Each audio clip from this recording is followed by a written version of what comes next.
Ladies and gentlemen, please take your seats. We're about to start this side event. I've also been told I need to hold the mic very close so they can hear me, also in the live stream, and I get a thumbs up. That's amazing. So, ladies and gentlemen, it's really a great pleasure to welcome you to this Alliance for Financial Inclusion side event on inclusive green finance. We are going to be discussing how central banks are promoting financial inclusion as a means to build resilience and enable climate mitigation. We have a distinguished panel with us here today. Let me figure out the clicker. And let me briefly introduce the panelists. We have Walid Ali, General Manager, Sustainability Department from the Central Bank of Egypt. Kabinda Kawesha, Manager for Financial Sector Development, Bank of Zambia. Jorge Moncayo, Intendente General Técnico, Superintendencia de Economía Popular y Solidaria, Ecuador. That is the regulator for the credit cooperatives in Ecuador. We have Patience Nkansa, Assistant Director at the Bank of Ghana and Deputy Head of Other Financial Institutions Supervision Department, Bank of Ghana. And we have Sara Sugo, Senior Policy Advisor, German Federal Ministry for Economic Affairs and Climate Action. Today we will also be taking part of the launch of the Roadmap for Inclusive Green Finance by Professor Dirk Zeetze from the University of Luxembourg. And I am the moderator for today's session. My name is Johanna Newman and I'm the head of Inclusive Green Finance at the Alliance for Financial Inclusion. So at the Alliance for Financial Inclusion, a network of 85 central banks and financial regulators from 72 different countries, we've been working with inclusive green finance for the last 5 years. And before we start discussing the role of regulators in advancing inclusive green finance, we're just going to go through the basics of what it really is. What is this intersection between green finance and financial inclusion? And to do that, we will have a short video to play for you. And I'm looking at Jen in the back to help us play the video. Yes. The Alliance for Financial Inclusion was founded with a crystal clear mission to address the global challenge of financial exclusion by creating policies which bring financial services to the world's unbanked. While developing and implementing these policies, we have become increasingly aware of linkages between financial exclusion and climate change impacts, and how the impacts of both are affecting the poorest the most. We've seen how low-income populations are disproportionately affected by climate, leaving them vulnerable to financial shocks and economic distress. But at the same time, it is clear that our financial inclusion policies are also an efficient tool in helping mitigate and build resilience against the negative impacts of climate change. Access to formal savings, insurance, credit, and adequate payment channels ensure that the most vulnerable populations are empowered to cope with climate change, reduce the climate-related risk to the financial system, and strengthen financial stability. This is inclusive green finance. In 2017, our members endorsed the Sharm el-Sheikh Accord on financial inclusion, climate change, and green finance. And a year later, launched the Inclusive Green Finance Workstream. Since then, we've made huge progress. 4 P's of inclusive green finance: provision, promotion, protection, and prevention to inform inclusive green finance policy development. Our Inclusive Green Finance Working Group now includes 60 members from more than 50 countries, and to date we have seen a total of 10 policy changes on inclusive green finance, 13 Maya Declaration commitments, and several in-country implementation projects already underway.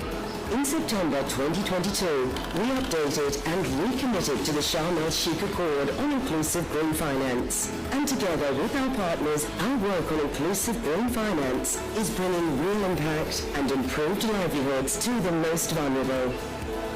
By strengthening those that are most vulnerable, we are building more inclusive and resilient financial systems.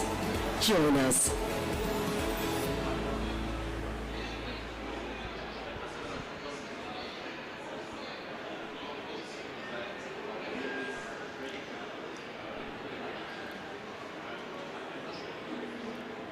So I hope that was a sufficient introduction to the subject itself. Now we're here to discuss how financial regulators and central banks can take action in order to promote inclusive green finance. That means policy actions to advance financial inclusion to ensure that the most vulnerable populations are empowered to be a part of climate resilience actions, but also climate mitigation. And to start us off, I want to turn to Walid and the Central Bank of Egypt.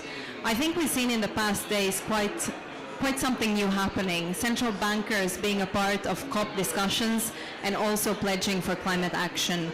So could you share some more background on why the Central Bank of Egypt is taking action to advance sustainable finance?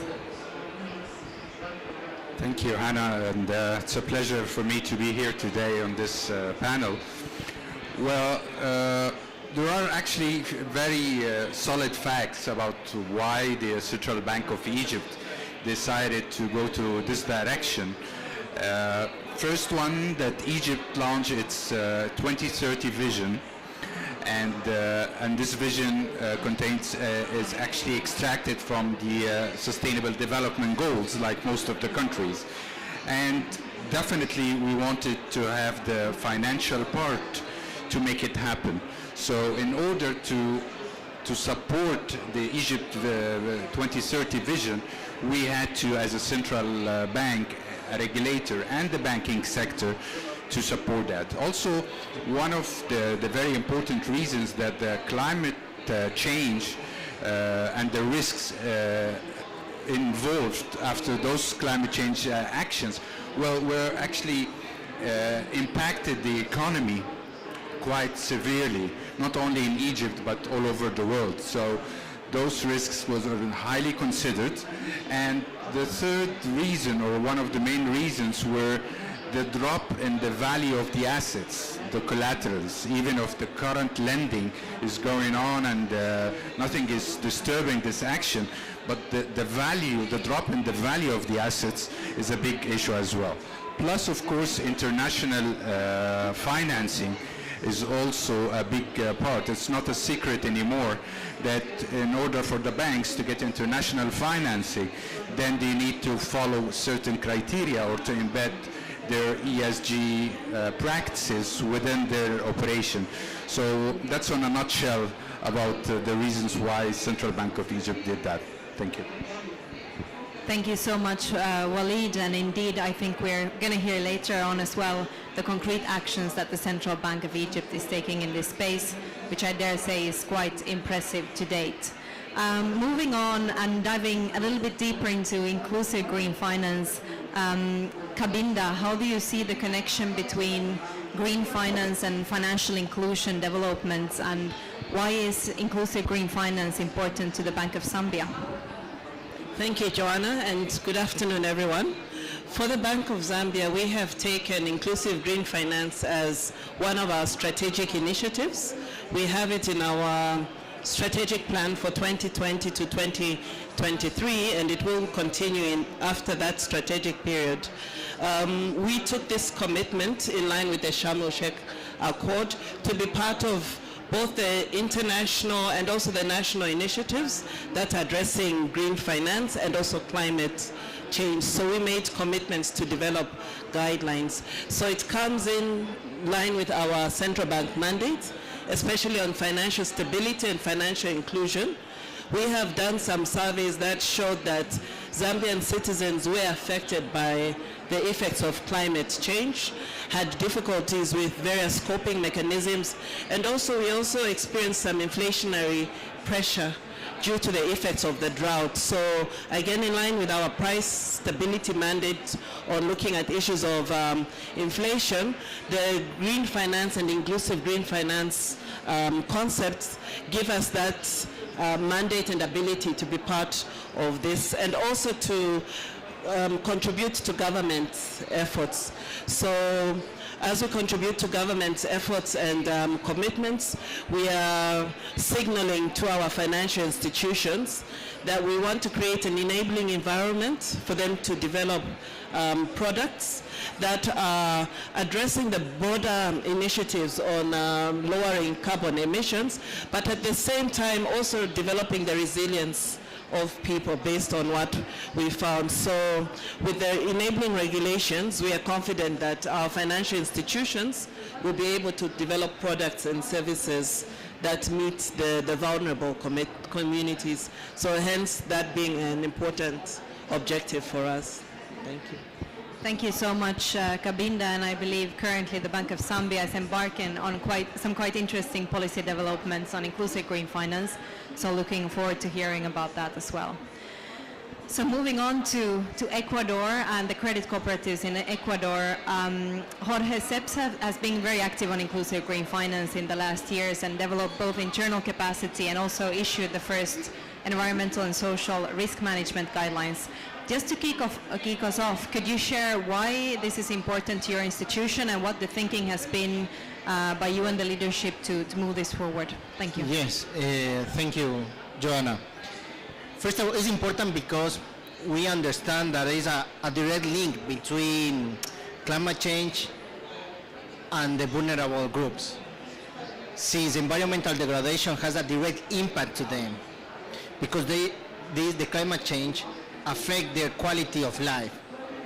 And as we control and supervise the saving and credit cooperatives, they have one of their mission is the commitment to the community.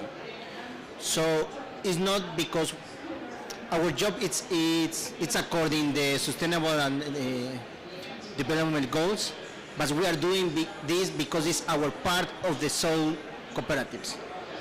So that's why we are working every day to protect the financial user, but not only in the financial way.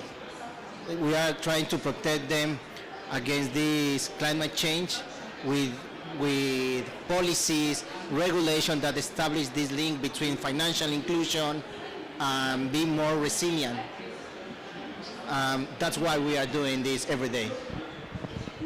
Thank you so much, Jorge. And indeed, when we visited Ecuador last year with a group of regulators, it was very impressive to see how it's not only a part of your mandate, but really a part of the values of the regulator of the credit and savings cooperatives. Then moving on to the Bank of Ghana and Patience. Bank of Ghana is really one of the champions on inclusive green finance in the network. You've been working on this not only for 2 or 3 years, but for 6, 7 years by now. So starting to move a little bit more into the practical side, what can policymakers and financial regulators do to advance a just transition to more resilient, low carbon and sustainable economies? Over to you, Patience.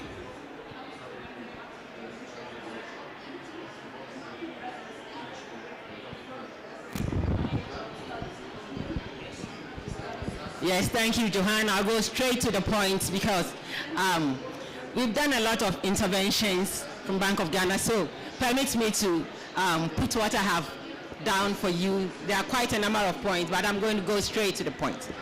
1, what has the Bank of Ghana done for regulated institutions? We have put in place a comprehensive and strategic approach to disclose and manage all climate-related and environmental risk and benchmark preparedness to address these risks. That is what we expect the banks to do. 2, to incorporate in their risk management framework climate risk and environmental risk issues. Number 3, to conduct supervisory stress tests with a focus on climate and environmental related issues. And then we are also looking at the integration of sustainable factors into banks' own portfolio management. For instance, what we are doing now is the monitoring of the sustainable banking principles, what it all entails, and how the banks are being compelled to go according to the principles. And lastly, we are developing the capacity and then creating awareness, providing technical assistance to our regulated institutions. Thank you, Johan. Thank you so much, Patience. And it's really impressive to see how the journey of Bank of Ghana is also inspiring other members in the AFI network to move forward on this agenda. Now to our fifth panelist, and Sarah from the German Federal Ministry for Economic Affairs and Climate Action.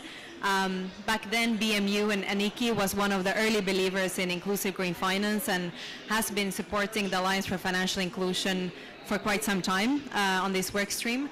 But with your experience of climate negotiations and the COP and the climate space, how do you see that we can strengthen the voice of financial regulators and central banks, especially from developing and emerging economies, in these conversations that are going on around us?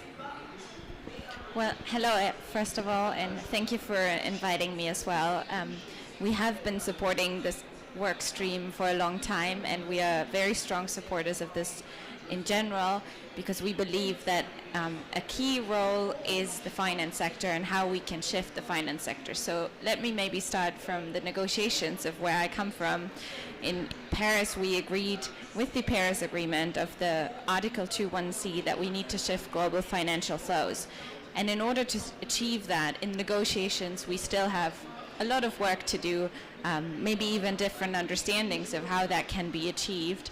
But it's really positive to be on this panel and to see what is happening in the real world and in the real financial sector already. So very positive today to hear from all of your voices what's happening in your countries and what you are pushing forward.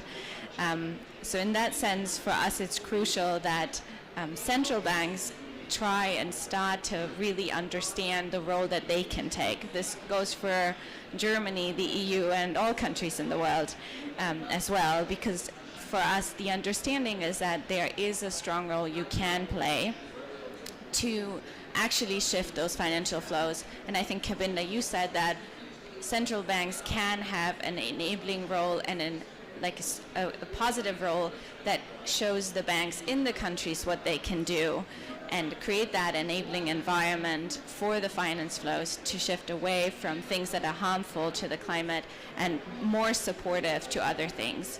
In that regard, I think it's super positive that some banks are already taking these steps and looking in climate risks and how these can be integrated. But it's also really crucial to see what kind of assets are being held, what kind of criteria could be set there in order to further push the climate agenda in this world. And I think in order to strengthen the voice, a lot of the initiatives that already exist, like the AFI network, but also the NGFS or the Sustainable Banking Network, are super crucial to get that experience from people that actually work in the field, that can explore what other people have done and how you can actually exchange on doing more between each other and learning from each other. And that goes for everyone, I would say, for Germany as well as for all of you, to learn from each other what we can do better and where to improve on and how to push the agenda further ahead. Thank you. Thank you so much, Sarah. Indeed, there's a lot of space for peer learning in this space, because I see that it's new for so many institutions, financial regulators, central banks, of course also other financial institutions, to understand how to develop the policy and what policy to develop. So with this, we're kicking off the conversation today. We're going to come back to the panel in just a moment. But, thank you, Dirk. For quite some time, the Inclusive Green Finance Working Group in the AFI network, together with Professor Dirk Zetse and his team, has been working on a roadmap for inclusive green finance. It's really a great pleasure that right now we are at the moment of launching this very special product. Just to share that this special report, it was a joint initiative between the AFI Inclusive Green Finance Working Group, supported by the German Federal Ministry for Economic Affairs and Climate Action, and a team of authors coordinated by the ADA Chair in Financial Law, Inclusive Finance, at the University of Luxembourg with the support of BIADA and the Directorate for Development Cooperation and Humanitarian Affairs of the Ministry of Foreign and European Affairs of the Grand Duchy of Luxembourg. So with that introduction, it's really a great pleasure to give the floor to Professor Dr. Dirk Zetze, ADA Chair in Financial Law, Inclusive Finance, University of Luxembourg. Thank you very much, and good afternoon, ladies and gentlemen. The background of the product, the knowledge product that we are about to launch today, dates back several years. There is a growing insight about the importance of green inclusive finance, a financial system that aims at a green transformation while avoiding the downside that a harsh step may involve for the vulnerable parts of society and the financial system. So in this regard, it was really crucial that the financial system has here a strong voice in financing the transformation, but also ensuring that environmental, social, and governance perspective are taken into account when we transform. Because it is already hard to transform, but of course, if this transformation comes with a fallout for the vulnerable parts of society, we create new problems which are very hard to address and remedy in the future. For that reason, it was a great pleasure to work with the AFI Inclusive Green Finance Working Group, with all the members, to start a kind of bottom-up stock take of what is out there, what are the lessons learned, and also what good examples we have to move forward, and what are the lessons learned for all the other countries which are still aiming at this transformation, but also where the good examples can be even improved, because we all know that there is room for improvement even though we have a number of initiatives. So the first insight is that inclusive green finance is a subset of sustainable finance. It's trying to aim at combining the two dimensions of sustainable finance, the environmental and the social dimension. So far, many political activities look at the environmental aspect only, but the environmental aspect misses out the important part that financial inclusion is a key to long-termism. Why is that? When you don't have means to store and to transfer value, you tend to overconsume in the present, because this is what you do. When you fear to lose the funds, you will spend them. And this is, of course, not in line with an idea that looks towards long-termism, towards long-term investments. For that, it's really crucial that we aim at an inclusive green financial system to cover the 6 billion people that are working in the respective emerging and developing economies. So for that, it's crucial for the financial regulators to know what to do, and even though maybe certain steps aren't perfect, we all know when you don't try, you will never achieve anything. So some progress is preferable to no progress at all. Ladies and gentlemen, what we did in the Inclusive Green Finance roadmap is nothing less than trying to build a holistic approach to inclusive green finance that integrates the lessons from environmental politics and from financial inclusion into a strategy that creates 6 building blocks, which I will detail in a little bit. So here the idea is that on 6 elements you can see whether you're on the right track as financial regulator aiming to implement a green and inclusive financial system. Those 6 building blocks include, first, to have a sound strategy. Second, to make sure that inclusive green finance is a priority, both in the respective financial regulator and central bank and the financial institutions that are subject to regulation. Third, we need to have a sound classification system that deals with the priorities of that country. That doesn't mean that it must be all-encompassing, but where you have the most pressing problems, there the classification should be detailed, and where the problems are maybe on the side matter, there it can be less detailed, because we need to focus, otherwise we will not spend our scarce resources wisely. Another aspect, often underestimated, but an outcome of our bottom-up survey, is that we need to have a vibrant IGF ecosystem. We need to have a set of advisors, a set of auditors, a set of data providers to fill all these niches. Why that? financial institutions may be good at measuring financial risk. But what we do here is we move in the field of hard science. We move in the field of social sciences, where usually credit institutions and also asset managers are simply not experts. So to integrate their knowledge, we need to rely on an ecosystem that provides all these niche services that is required to have good metrics, to have good measurement systems, because what you cannot measure, you cannot control, and what you cannot control, you cannot convincingly tell others that you have achieved. So here for the development, it's not just law, it's not just strategy, it's also making the market develop all these type of side services to make sure that the best of these services are becoming the basis of the new IGF ecosystem. Something that seems to be very obvious but is often underestimated is the importance of financial infrastructure. When we rely on sustainable finance, we need to have access to the people through the financial system. And we still know that there are well beyond 1 billion people on the planet which have no access to the financial system. And there are many people who have access but hardly use it, or have intermediate access through agent commissions, some type of trustee, which kinds of intermediates the impact of any financial policy. So in truth, we would think that we speak about 1.5, 2 billion people on the planet that have no access to finance. When we want to rely on the financial system for transformation towards green inclusive finance, then it's crucial to bring these people in the system. So we need to continue investments into financial infrastructure that allows for that. That can be digital infrastructure, it could be in more rural areas, also microfinance institutions, it could be banks with a social mission, or it could be also government-sponsored net positive bank accounts. There are many ways of that, but we should not give up this very crucial element of an IGF policy. And finally, and this is a problem everywhere on the planet, data and models. When we think about it, we have financial data, but these data even don't cover micro enterprises, small and medium enterprises. So the bottom-up data from the clients that are exposed to the changes that we are facing is usually not fully developed. We lack data already on the financial side.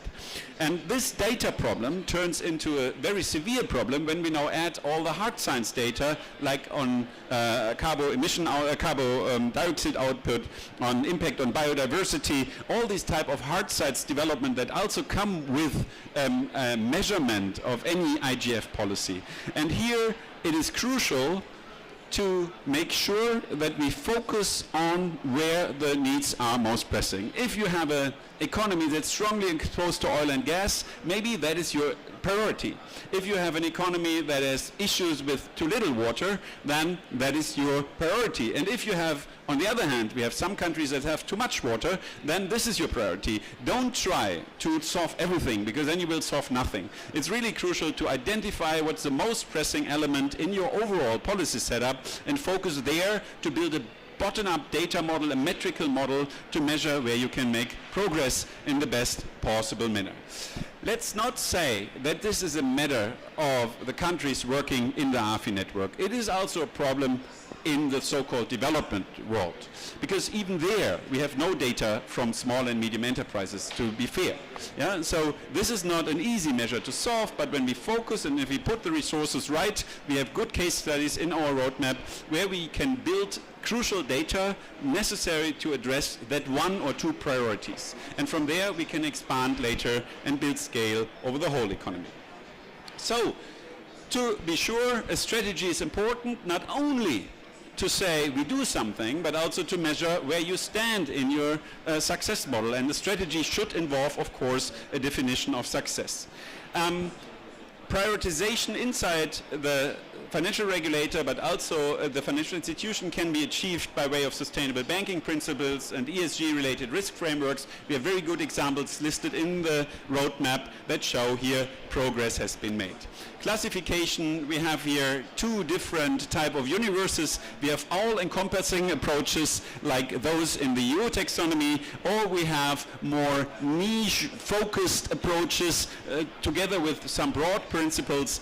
I would say in terms of cost, benefit, it is preferable to start with a focused approach and develop later a broader catalog that can be used all over the economy.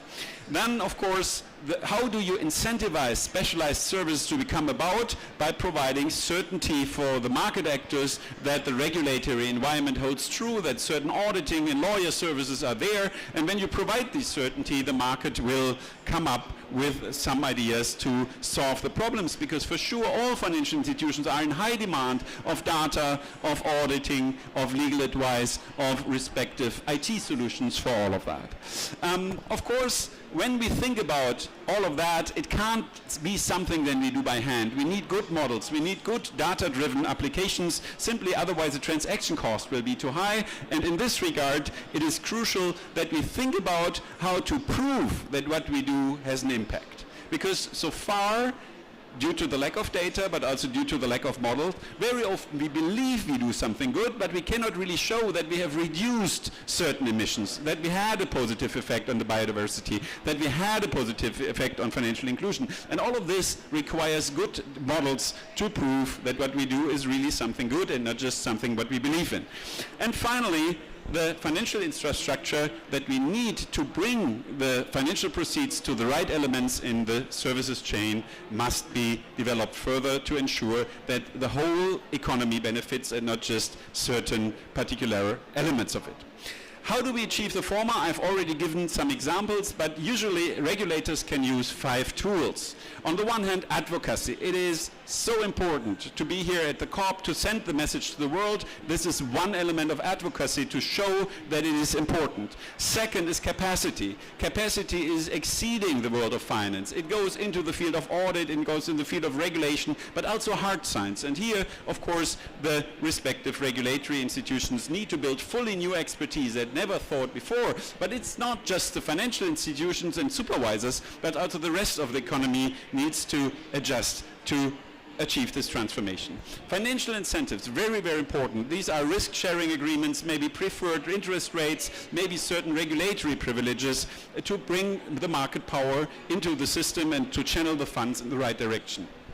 Then, of course, there's voluntary standards, mandatory regulation. Voluntary standards are very important to achieve standardization in the field where you don't really know what is right, but you want to do good experiences. Mandatory regulation achieves a kind of leveling playing field among different financial institutions and is as such important. I've already stressed a number of challenges, so I don't want to expand too much on that, but we have to invest in education and in training to get where we want to get. The one thing that is extremely crucial to achieve everything is long-termism, not just in the hand of the business actors, but also in the political environment. So use the most stable institutions that you have to get to that point, to ensure long-term political support, because otherwise the markets won't follow. Of course, there is a dependency on external knowledge providers in the beginning, but that can only be overcome by your own experiences and by respective education. And finally, let's just admit when we don't know things. Let's not pretend we have the solution, because I'm not aware of anyone on this planet who has a solution. But when we don't try, we will never get there.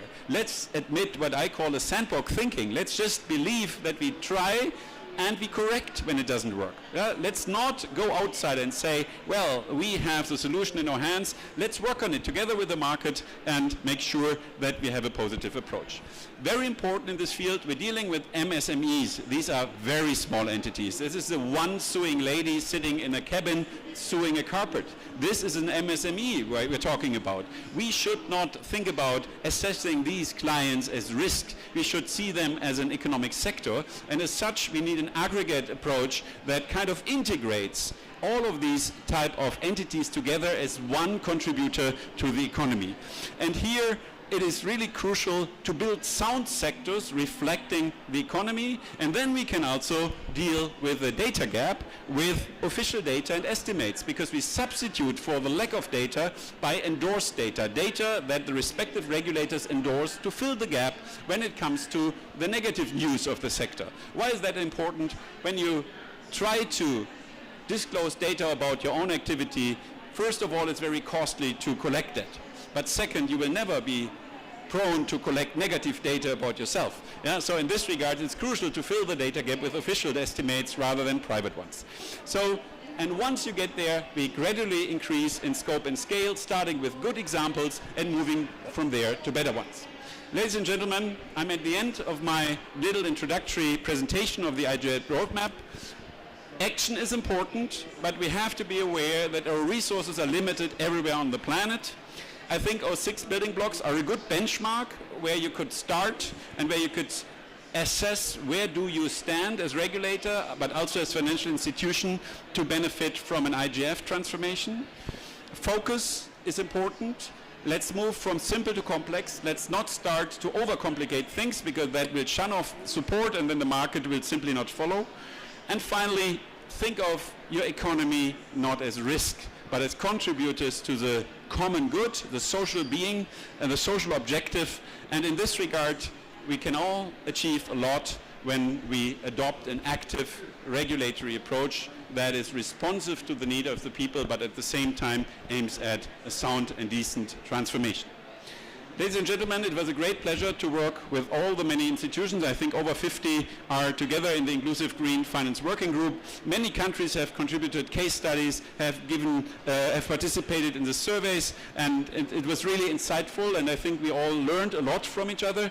On the other hand, I also thank my co-authors from the University of Sydney and the University of Hong Kong who were willing to work with me 24 hours, then literally using the benefit of the world that everything is connected. So in this regard, I think we have benefited from the network that AFI provides, and I hope that all of this, maybe in a couple of years, has contributed to change.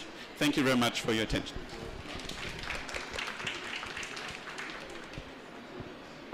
Thank you very much, Professor Dirk, for sharing the overview of the Inclusive Green Finance Roadmap.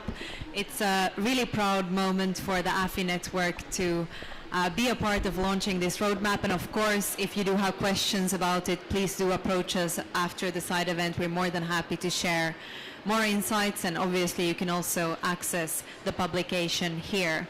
There was many learnings shared with us right now, but something we constantly see, yes, thank you, in the AFI network is that there's never one size that fits all. Everything needs to be tailored to national context, but there's really a great power in peer learning. And this roadmap is indeed building on some of the learnings we already have from the AFI network. Nothing is perfect, nothing is final, it's work in progress, and it's really, I'm quite excited to move into this next part of this session, the panel discussion, sharing concrete examples from the AFI network, but also discussing what the next plans are for the central banks and regulators in this specific panel. So with that, we're coming back to the panel, and Walid, indeed, some of this roadmap is based on the learnings from the Central Bank of Egypt and the work you've been doing. Could you share a little bit more about the specific policy initiatives you've been approving and implementing in the last months and years? Could you share with us, how does it really work? Thank you, Anna. And thank you, Professor Dirk, for the great presentation for the roadmap. I believe all the members will have a lot of homework to do now to align on this roadmap. Well, let me begin by saying that having the building the inclusive green finance with AFI network was a cornerstone in our journey, because when that took place with the network, we started to exchange the knowledge with other members, learn from each other, which is the point that Sarah was pointing out. So it was crucial for us to learn more about what Ghana is doing, Zambia is doing, our colleagues in Ecuador, and all the other colleagues. So to come up with our own module or our own example. So as Professor Dirk was saying, that there is no size fits all. So we believe that our tailor-made module was quite effective to our banking sector. Well, I have to thank AFI for that opportunity, because it wouldn't be, we won't be here today talking about what we achieved unless we worked all together at the network.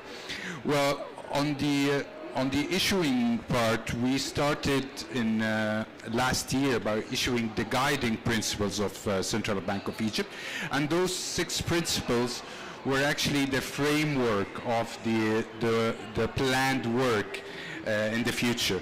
As you may know, that any central banks, when they issue a non-binding guidelines or regulations, that's a sign to the market that the binding one will be issued soon.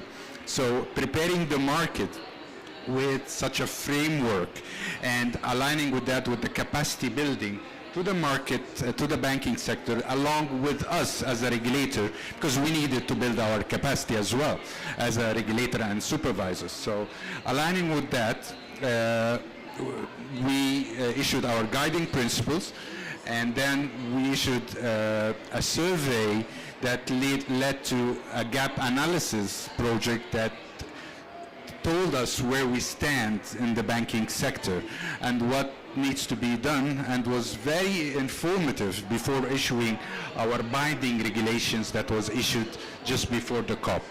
Also, I'm very glad that few of the pillars that Professor Dirk was saying about the roadmap, that we already have them in our binding regulations. So I'm very happy about this linkage between the roadmap and the binding regulations. For the first one is the capacity building, of course, and the binding regulations that we issue, and the financial incentives.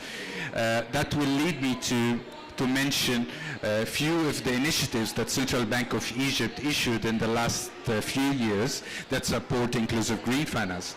Well, one of those initiatives was financing the renewable energy under the MSMEs initiative with the 5% for the small business, 5% interest rate, which is quite low, and it's subsidized by the Central Bank of Egypt. And the second was the modern irrigation methods, and that was zero interest over 10 years and subsidized by the Ministry of Finance. That was also a turning point to transform the agriculture business to a new irrigation methods.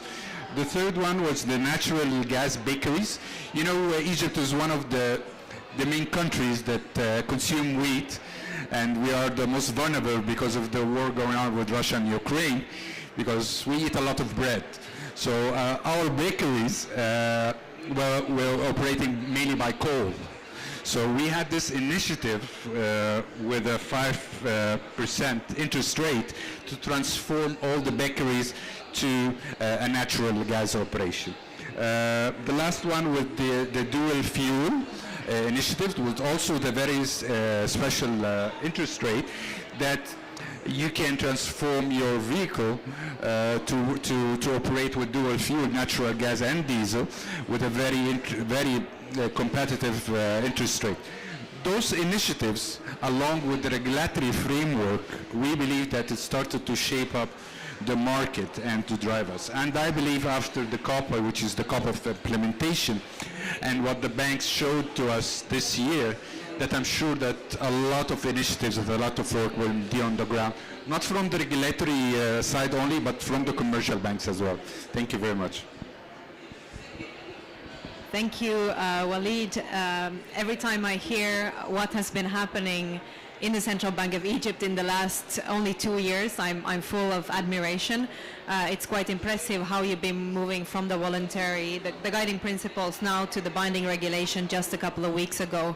And I'm really looking forward to also following your journey ahead, because I'm sure there's some more initiatives up your sleeves. For the Bank of Zambia, you have started the journey quite recently. Could you, Kabinda, share a little bit more of why inclusive green finance is important in the Zambian context, but also what your current plans are? I can give them. Thank you. Thank you. So inclusive green finance for us is very important. I think we noted a gap in terms of the role of the regulator in terms of making a contribution to the national agenda on sustainability, the national development plans that look at enhancing the concept of a green economy. And also importantly, we also wanted to have a way of contributing to cascading these national frameworks on biodiversity, climate change, land preservation, and the SDGs to our financial sector. So hence the importance of green finance, and most importantly, on the concept of inclusive green finance, to make sure that when we're looking at the SDG concept of no one is left behind, we ensure that no citizen is left behind, that there is a way in which they can access financial services, whether it's insurance, savings, or even other tailored products to build their resilience. So it's a new concept for us. In line with what the professor presented, we've done a lot of capacity building. It's been almost a 3-year journey for us to get to understand the science of climate change, the greenhouse gas emissions, and then to develop the policies. So we've reached a stage where we have drafted policies and guidelines for both the central bank and also our financial institutions. So the scope of these guidelines look at the supervisory aspect, how are financial institutions managing the risk. At the same time, we're also doing advocacy to ensure that the financial institutions adopt the relevant standards that can help them mobilize the finance to finance the projects that contribute to the nationally determined contributions. So providing this framework for them. And then in the same context, our draft policies also address issues of gender, youth, and women, ensuring that when these projects are looking at beneficiaries or are structuring the plans for the projects, these vulnerable groups are also included in the consultative process. So there's a lot that we're doing. On the wider scope, we are working with a very good ecosystem. There was an aspect of the ecosystem. We wouldn't have reached where we are without the support of our Ministry of Green Economy and Environment. We've got the other regulators, Pensions and Insurance Authority, the Securities and Exchange Commission. We're working with the Worldwide Fund for Nature, our Ministry of Land and Natural Resources. So we have this big support system that is informing our policies. Initially we had thought it's maybe just climate change, but with this interaction, we've been given a very holistic picture to look at issues of biodiversity, land conservation. So when we then translate this to our financial institutions, we're carrying the same message, that your environmental considerations should be able to carry all these elements. So it's ongoing. We're continuing to learn from our peers within the network, and I think that is also motivating us and giving us that assurance that we are on the right path. And then even the roadmap is also a benchmark for us to ensure that our policies are being developed in the right way. Thank you. Thank you so much, Kabinda, and it's really great to hear how the Bank of Zambia is a part of the national coordination and ensuring that you're cascading the different commitments made internationally, but also policies put in place nationally, and that you can be a part of that implementation puzzle as well.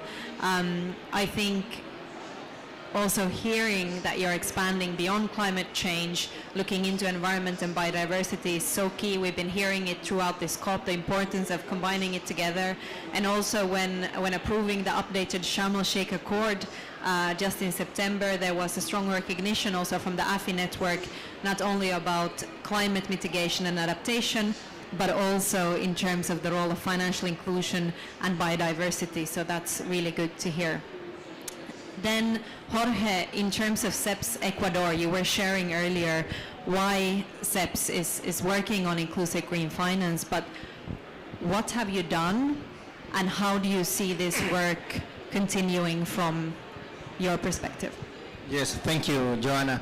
First of all, we understood the strategic and relevant position about all our sector, about the credit unions. Credit unions represent the 30% of all the national financial system. So they are really important for Ecuador, and they are in the rural areas. their members are the vulnerable groups. So that was the first step, to understand the connection, the link between members, credit unions, rural areas, and the power of this institution to develop the internal economy. The second one was to take the decision, the institutional decision to work in inclusive green finance. That's why the superintendent work in a strategic plan, and one of the pillars of this strategic plan are financial inclusion. And one of the components is inclusive green finance. So that was the first step, like to put in the institutional way, in the institutional strategic plan, the relevant importance of inclusive green finance. Then we became part of AFI, and we signed the Maya Declaration Commitment in inclusive green finance. That was our second step. So we can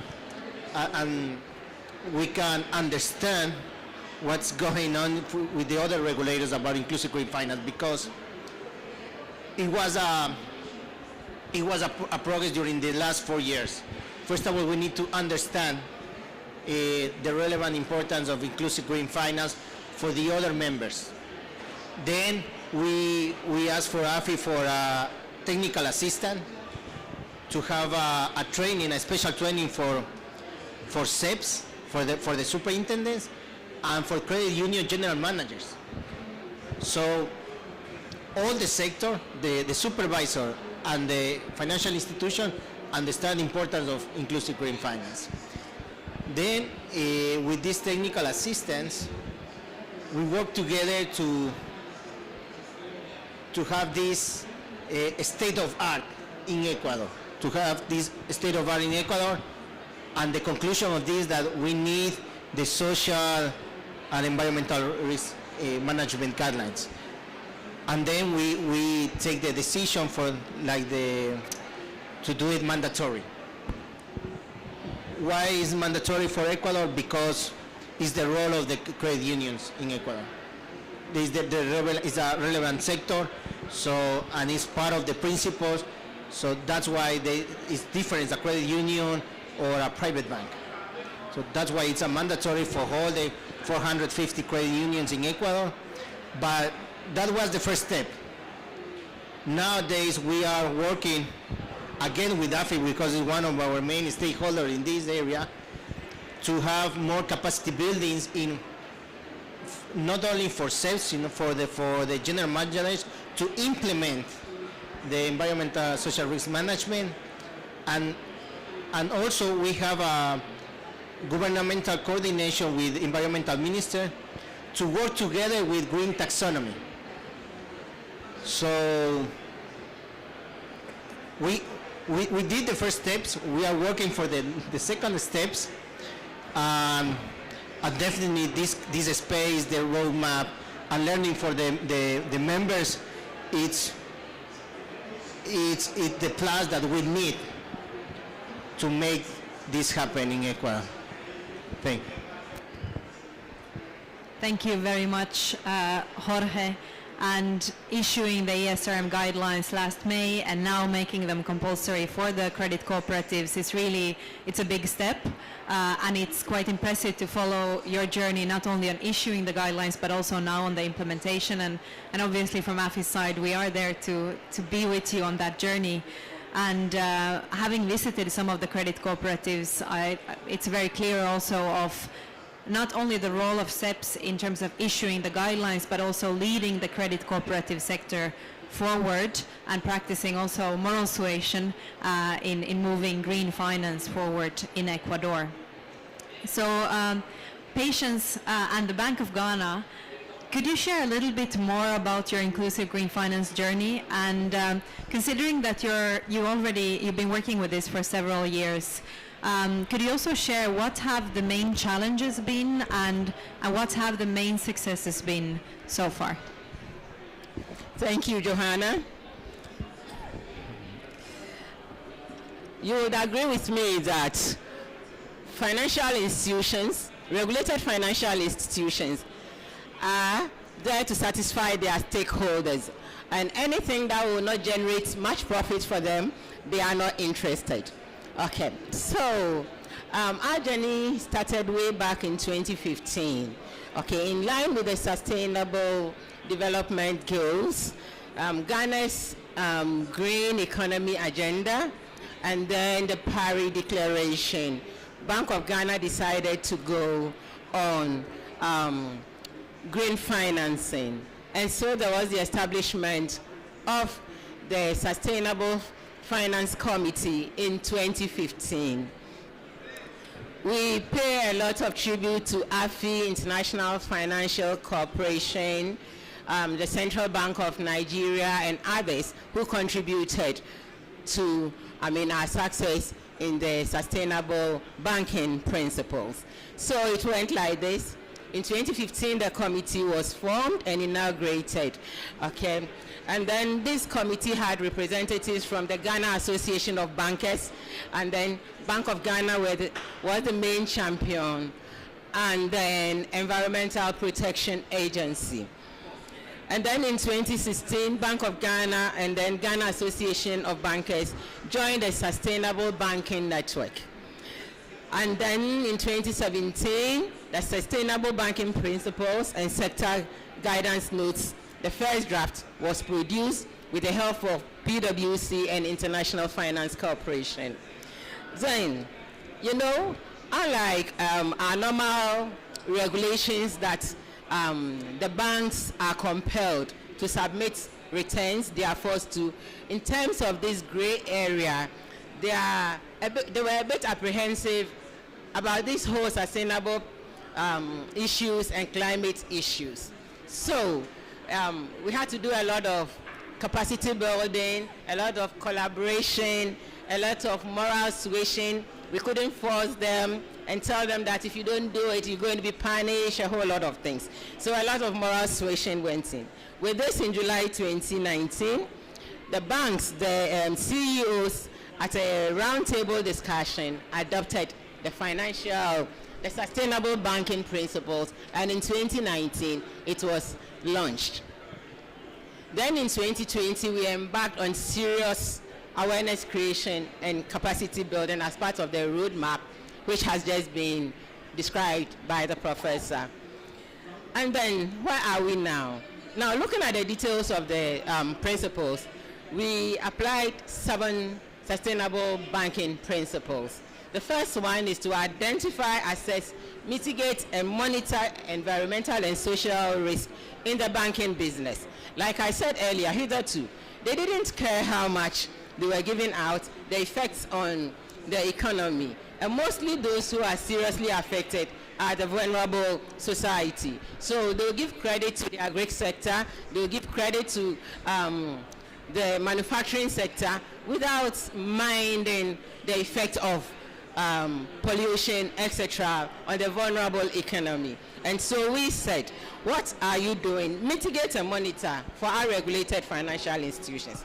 Then, secondly, for us regulators, okay, if we are championing this, what are we doing in our own environment? So if you come to Bank of Ghana, what we have is we have a committee for sustainable banking principles within Bank of Ghana to ensure that we also lead a low carbon print in whatever we do. So now when you come to Bank of Ghana, we have to some extent manage a paperless environment.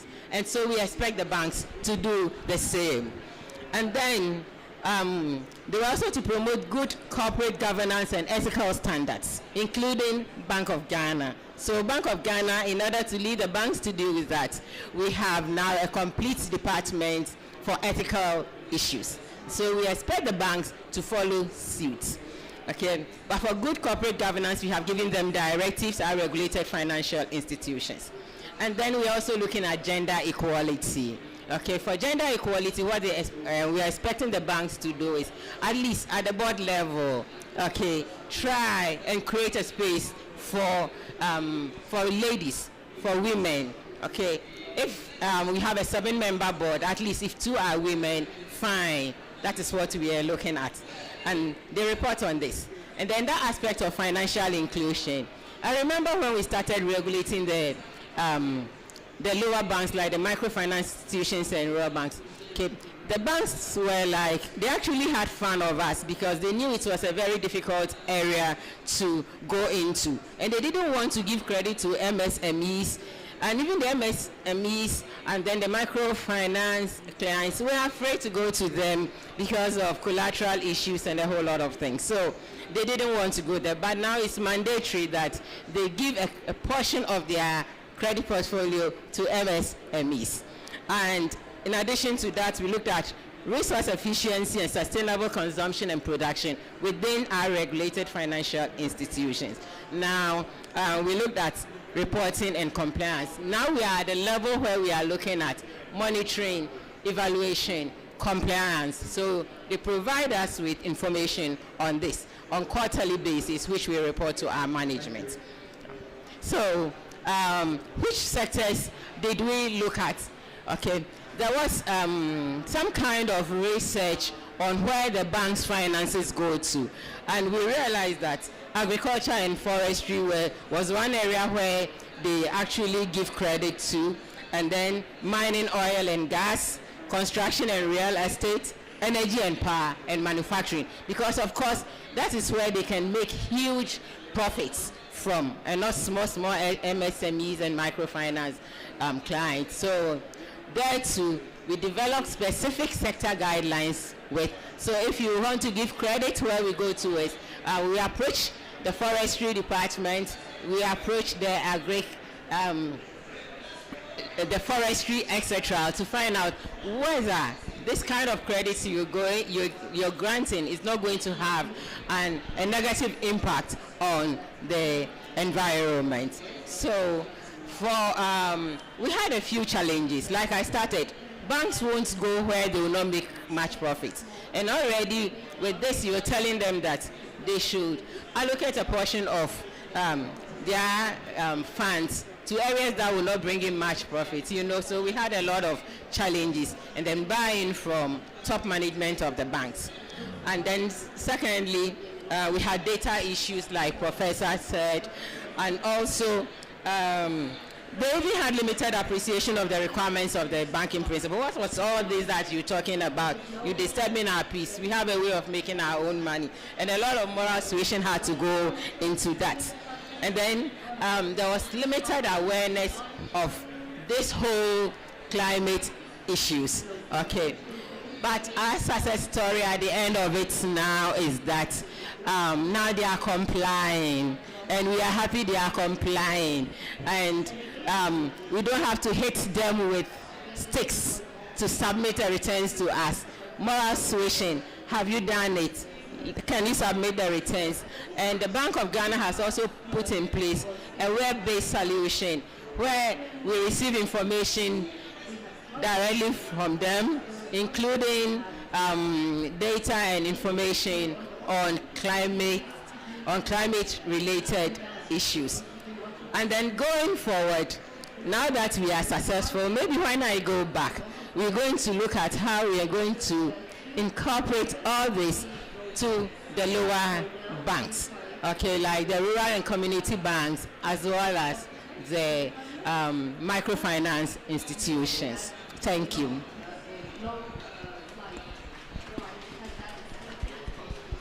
Thank you, Patience. It's really amazing to hear about the journey that Bank of Ghana has been doing in the last 8 years, really moving from the first steps of understanding the topic, building the capacity, national level coordination, moral suasion, to issuing the guidelines, starting the implementation, and now also looking into the supervision aspects of it. And it's really amazing to hear about the level of compliance you're achieving in the Ghanaian context. We will now move on to Sarah for a last question for this panel before we open the floor. So Sarah, from the German government's perspective, what are the current commitments to support global climate action efforts, especially for the low-income populations, so supporting inclusive green finance? So I hope you can hear me. From the German side, so we have committed, even louder, okay. Sure. We have we've been a very strong supporter of climate finance in general for developing countries. We have provided in 2021 5.3 billion euros. That has increased largely, and we've overachieved our previous goal for 2020 of 4 billion. And the Chancellor has announced and recommitted that we will increase that to 6 billion by 2025. And of course, in addition to that, we are also providing loans. So we're very strongly supporting developing countries, but we also do understand that the 100 billion goal has not been yet met, and we are working on that together with the other developed countries and hope that we will achieve this as soon as possible. But of course, it is key for us to support all developing countries, but especially those that are most vulnerable. I think from the German side, for example, the International Climate Initiative, which funded this project, we have a focus also on the finance sector and looking into how central banks and governments can be supported in transforming financial systems, in looking into what kind of measures can be taken to transform the finance sector. There's multiple projects that we are doing currently, and we also always reopen calls and thematic calls for new projects and new ideas. I very much appreciated the presentation and your ideas of saying, and I think you said it, we should be thinking in a sandbox and reiterating what's working well and what isn't. With the IKI, what we've done in the past is very much look for project ideas that are innovative, and even they can be risky, because we believe we need to find those things that can move us forward. And sometimes we fail, and sometimes this is like the chance to move things to scale. So very much appreciated the insight. On financial inclusion, I think it's a super important topic. Probably there has not been enough done yet on the subject, but I think the finance sector and what can be done in the finance sector together with climate change is one of the key areas where at least our government is looking into supporting and has been supporting strongly, but of course in the future we'll all need to do more. Thank you. Thank you so much, Sarah. And indeed, when we're discussing climate finance here at COP, financial inclusion is taking a whole new proportion, because how do we get those resources to the most vulnerable populations in terms of savings, access to insurance, access to credit, or sometimes even it's a question of having payment systems in place. So that's where financial regulators and central banks also have a massive role to play, both on the green finance, on the financial inclusion side, and on inclusive green finance. So we've concluded another round of panel interventions, and at this point we have some special guests in the audience. So first of all, it's a great pleasure to introduce Barbara Rambusek from the European Bank for Reconstruction and Development, Director of Gender and Economic Inclusion. I believe, Barbara, you'll have a couple of reflections for us at this point. Thank you very much, and maybe I stand here so I can see actually everybody. So thank you very much for inviting me to briefly contribute as well. At EBRD, we're one of the MDBs, and I think MDBs actually have an important role to play. We've heard a lot about the massive contribution that central banks make, the key role that they play. I think as MDBs we can be conduits in the system and bring together partners and help build capacity. Certainly what we've heard today, a focus on data is very important, generating data, bringing data together, but then also using data in order to shape evidence-based policy solutions. And I think this is an area where we're working together with a number of central banks across our area, including actually the Central Bank for Egypt, of course, that is a very valued and trusted partner by us. But of course also other central banks in Central Asia and other areas. Another area is the one of capacity building, and clearly there is a need to build capacity. Okay.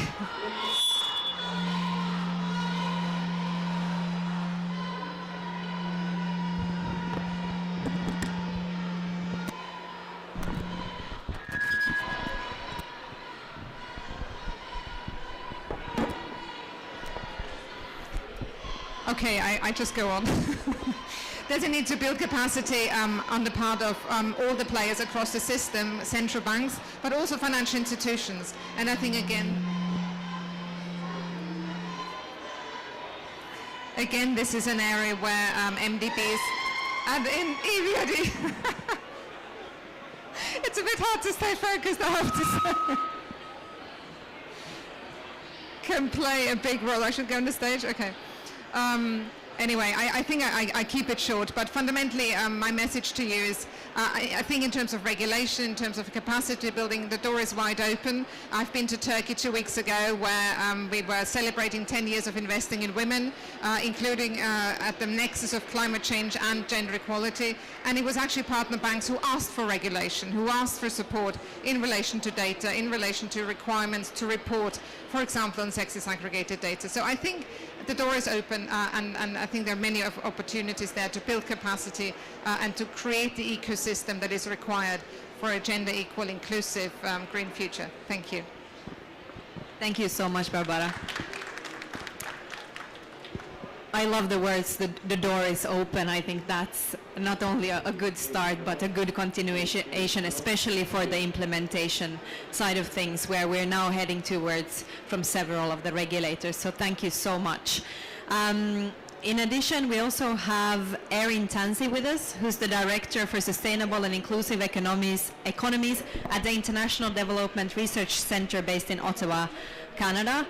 It's really great to have you here, Erin, and please share some of your reflections. Please. Should I just stand here? Yeah? Okay. Thank you so much. Yeah, so I'm Erin Tansey. I'm with the IDRC, which is a research center based in Ottawa. We're a Canadian Crown Corporation, but we've been working with AFI for several years now, I think since 2016, and just recently started doing a new project that will, again, build the evidence and collect the data, specifically focusing on micro, small, and medium-sized enterprises, which has been talked about a lot here. So that's wonderful, and obviously with that inclusivity lens, with looking at women and young people who are the bulk of these micro and small enterprise owners, to see, you know, what barriers they face in accessing financial stability, and I mean, as Joanna has said, I mean, that's all I've heard in these last few days at COP is climate finance, breaking down the barriers, trying to get money to those that are most affected, and it's wonderful just to see from this is like the top down, because of the regulatory makers, but I can see that there's such a linkage with the bottom up. It's, you know, wonderful to see, or just to hear all the experiences, and Kabinda mentioning, you know, the gender inclusion aspect and how you're taking that into consideration and looking to see how, you know, really men and women have different challenges. Not that women have more or less, they just have different challenges, especially with regards to finance. And those things are so important. So it's really, really inspiring to hear all your stories.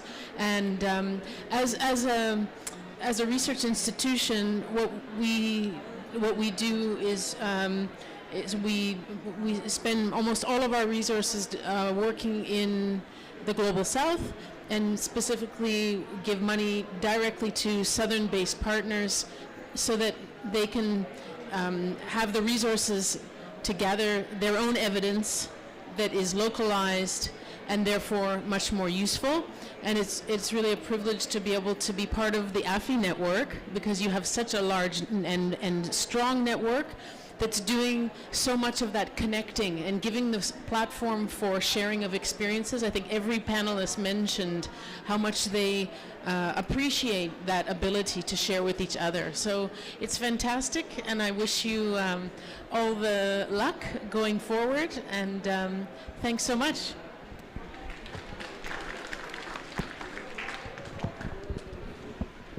Thank you so much, Erin. And from the AFI network, we're really looking forward to also continuing this collaboration with the IDRC and firming up some of the evidence on the access to green finance for the MSMEs, and especially focusing on the most vulnerable and ensuring we have a very strong gender lens throughout all of that. That is something that the Inclusive Green Finance Working Group in the AFI network will start chewing into in the coming months and year, and I think that's going to be really exciting as well.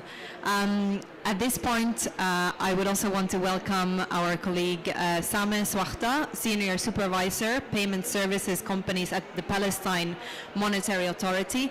Sameh, just for a short reflections on the journey ahead for PMA in terms of inclusive green finance. Good evening, ladies and gentlemen. I'm Sameh from Central Bank of Palestine. Even if the Palestine Monetary Authority is newly considered as the green finance important issues, now we have started our journey with AFI coordination. It's very appreciated that AFI give us a good opportunity to learn from peers on the sustainable finance and green finance aspects. We have some initiatives on the aspects of the green finance. We have a sustainable fund issued by the Palestine Monetary Authority. It's focusing on the financing SMEs with a good interest rate. It's capped with 3% declining interest rate. And we have launched an electronic platform for give like a capacity building for the SMEs, and it's connected the projects in the same platform. And we have issued some instruction that encourage the banking sector to be as a part of the SMEs as a shareholders, and it's connected with the exit plan. The assets allow the SMEs to be more empowered and sustainable after the banks be as a shareholders, and this after 10 years the banks live these projects and to be as a standalone SME success stories. Currently we have launched a new project with AFI. In the coordination, we are highly appreciated your effort and to learn from peers to start our journey in green finance. We under preparing the action plan. We will start with the gap analysis and then to prepare our internal policy in these aspects. And of course, we prepare ongoing. We prepare the sustainable principle, which will be issued not only for the banking sector. It will be issued for banking and non-banking sector, mainly to microfinance institutions. We have amended our law to permit the PMA, Palestine Monetary Authority, to disperse loans directly to the banks and microfinance institutions with coordination with the credit guarantee scheme. This is allow to the financial sector to be advanced and encourage them to disperse the loan to the financial sectors, and mainly focus on SMEs like in the aspects of the e-learnings, health aspects, and green finance. Thank you. Thank you very much, Sameh, and we're really excited to work with PMA moving forward on inclusive green finance. So we're heading towards a close, but if I could ask for a quick round of what is next from all of your perspectives. What is next on inclusive green finance? If we could start with Sarah this time and move the way back. I hope, yeah, this is on. Okay. So first of all, I want to say I think what we've seen today is that there has been a lot of progress in a lot of countries, and I'm very pleased to, for example, hear that Egypt has just published their regulation. That is a really big step forward, and I've been very amazed at hearing that, for example, you are including gender in your considerations and thinking through how biodiversity and gender have to be included in all of these discussions as well.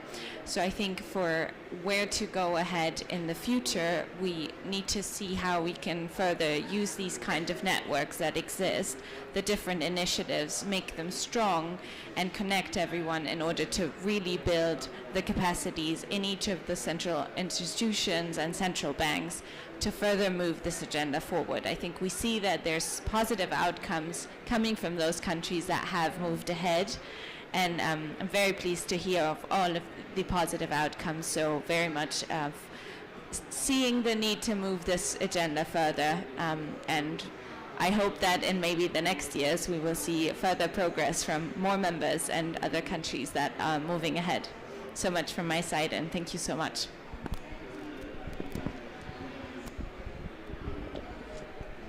Okay, I'm looking forward to regulated financial inclusion, regulated financial institutions and financial regulators to continue to explore on profound linkages between a healthy financial system, transiting to green economies in the pursuit of long-term sustainability. That is what I'm looking forward to. Thank you, Joanna. I want to change your question, just not for the next, because it's not for the future, it's for today. Okay? So climate change and inequality are the two largest challenges that we face today. That's why action to mitigate the effects of climate change without leaving anyone behind is both necessary and quickly, urgent, right? That's why inclusive green finance is this tool to help the vulnerable people. And guess what? Regulators, supervisors are the ones who's in charge. That's why don't think to the next steps, start the first step. That's it.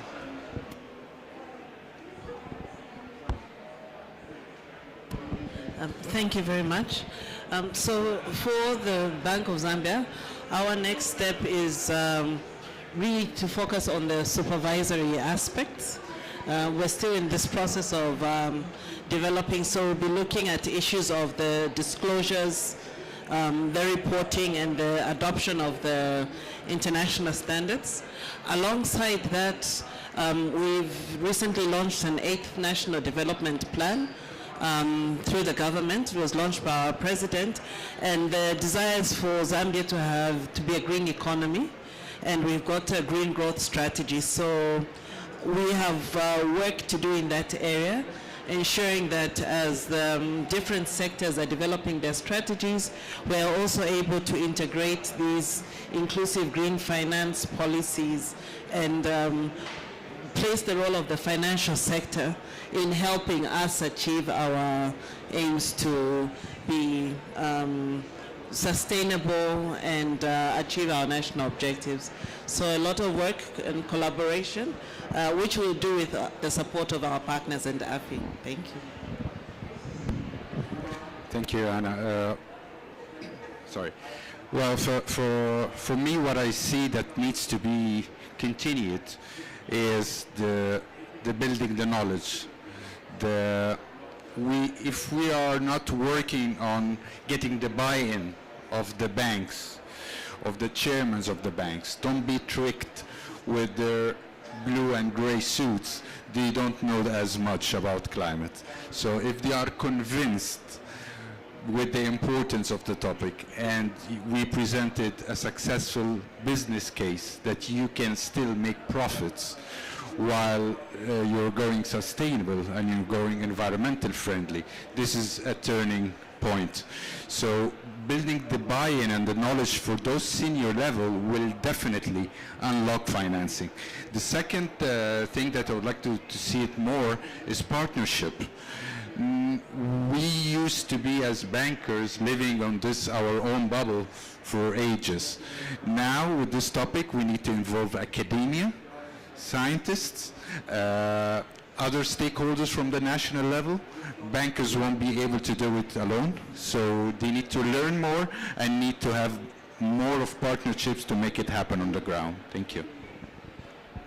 Thank you so much, Walid, and I think we're already bursting the bubble by being here today, not sitting having this conversation at the spring meetings, but being here at COP in Sharm el-Sheikh. And I believe from the interventions there's a lot of willingness and already efforts going on to ensure that central bankers and also the banking sector is a part of the national level dialogues and also in the implementation moving forward. With this, we're going to close this panel. I want to thank all of you for being here with us today. I want to thank our panelists for your excellent insights and contributions. I want to thank Professor Dirk and the university for the presentation. I want to also thank the government of Luxembourg for making it possible for us to be here today in the Benelux and EIB pavilion. So a really big thank you for our partners in the government of Luxembourg. Thank you to EBRD and IDRC for being here, and of course also Samme from PMA. And as we heard today, inclusive green finance is taking shape. From the AFI network, we're extremely proud to see that it's now taking shape in the form of policies and regulation and even implementation on the ground. But it's also very clear that we have a long road ahead, not only in issuing the regulation and the policies, but also ensuring that those financial flows that are discussed here are reaching those that are the most vulnerable and need it the most for us all to move forward to a more climate resilient and prosperous world. So from the AFI's side, a big thank you to all of you. Thank you.